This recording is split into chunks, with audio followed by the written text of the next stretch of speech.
مغزت مثل یه عضله است. هرچی بیشتر تمرینش بدی قوی‌تر میشه. الان میخوام بهت 4 تا تمرین خیلی ساده نشون بدم که میتونه فقط با چند دقیقه در روز تمرکز، حافظت و سرعت فکرتو بالا ببره. این تمرین ها کسل کننده نیستن. برعکس چالش‌های باحالی هستن که دلت میخواد امتحانشون کنی. اگه آماده‌ای سطح مغزتو ببری بالا، بریم سراغ تمرین اول. تمرین اول جدول شلته. تمرین سرعت و تمرکز. اولین تمرین تست سرعت جدول شلت. به این جدول نگاه کن. اعداد 1 تا 25 قاطی پاتی چیده شدن. مأموریت تو اینه اعدادو به ترتیب از 1 تا 25 هرچه سریعتر پیدا کنی و لمس کنی. از 1 شروع کن، بعد 2، بعد 3، همینطور برو تا عدد 25. چالش اینه سعی کن زیر 30 ثانیه انجامش بدی.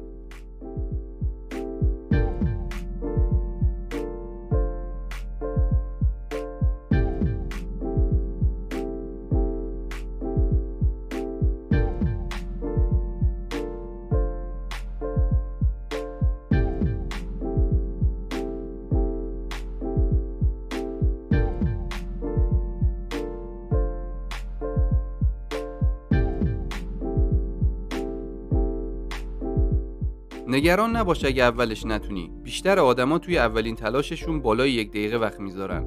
ولی نکته خیلی مهم اینجاست. فقط با 5 دقیقه تمرین روزانه، تمرکز، قدرت اسکن و سرعت پردازشت فوق‌العاده بهتر میشه. همین الان کافیه تو گوشیت سرچ کنی شلت تیبل و امتحانش کنی. تمرین دوم، چالش چشم بسته، تقویت حافظه و آگاهی. این بار قراره کارهای ساده و بدون نگاه کردن انجام بدی. میدونم عجیب به نظر میاد ولی بهم اعتماد کن. این 3 تا کار رو انجام بده. اسمتو روی کاغذ بنویس، یه دایره ساده بکش یا اسمتو توی گوشیت تایپ کن. همه اینا رو بدون نگاه کردن انجام بده. همین الان ویدیو رو نگه دار و امتحان کن. من منتظر میمونم.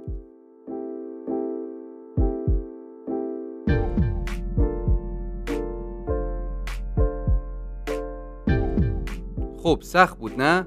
اولین تلاش احتمالش زیاده شلخته یا کج و کوله بشه و این کاملا طبیعیه. چیزی که اتفاق میفته اینه وقتی بینایی تو حذف میکنی مغزت مجبور میشه مسیرهای جدید بسازه. این کار باعث میشه آگاهی فضایی، حافظه عضلانی و یادآوری ذهنیت قوی‌تر بشه. فقط روزی 2 دقیقه انجامش بده و میبینی حافظت توی همه چی بهتر میشه. از یادآوری جای وسایل گرفته تا اطلاعات امتحانها و حتی هماهنگی دست و چشم. این تمرین واقعا مثل باشگاه رفتن برای مغزه.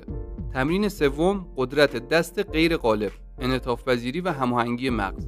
اینجا قراره بازی عوض بشه. از این به بعد کارهای روزمره رو با دست مخالف انجام بده. اگه راست دستی با دست چپ مسواک بزن، یادداشت بنویس، حتی با گوشیت کار کن و چپ دست ها هم برعکس انجامش بدن.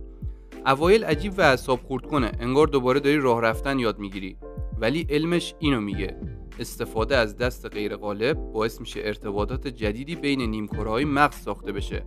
مثل اینه که بزرگراه‌های تازه توی مغزت بزنی. الان همین کارو بکن. با دست مخالفت سعی کن روی این ویدیو لایک بذاری یا کامنت بذاری. حس کن چقدر تمرکز لازم داره. همون سختی یعنی مغزت داره قوی‌تر میشه. و اگه قبلا با دست غیر غالب تمرین کرده باشی میدونی که آسونه چون قبلا تمرینش دادی.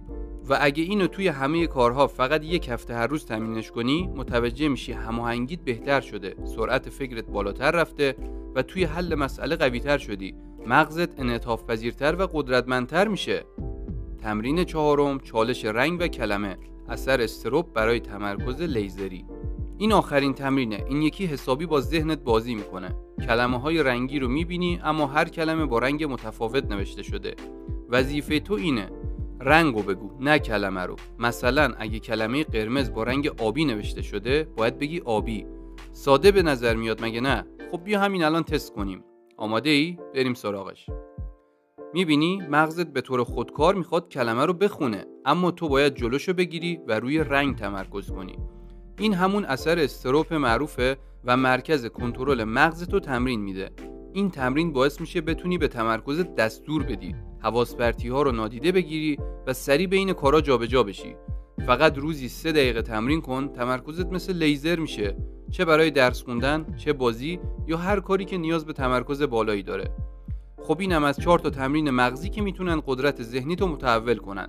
جدول شلته برای پردازش سریعتر، کارهای چشم بسته برای حافظه قوی‌تر، استفاده از دست غیر غالب برای هماهنگی بهتر و چالش رنگ و کلمه برای تمرکز لیزری. فقط یکی از تمرینا رو انتخاب کن و امروز 5 دقیقه امتحانش کن. همین. و همین الان بهم بگو کدوم بیشتر نظرتو جلب کرد. و اگه میخوای هر چیزی رو 10 برابر سریعتر یاد بگیری که انگار غیر قانونیه، قدم بعدی دیدن این ویدیو باشه.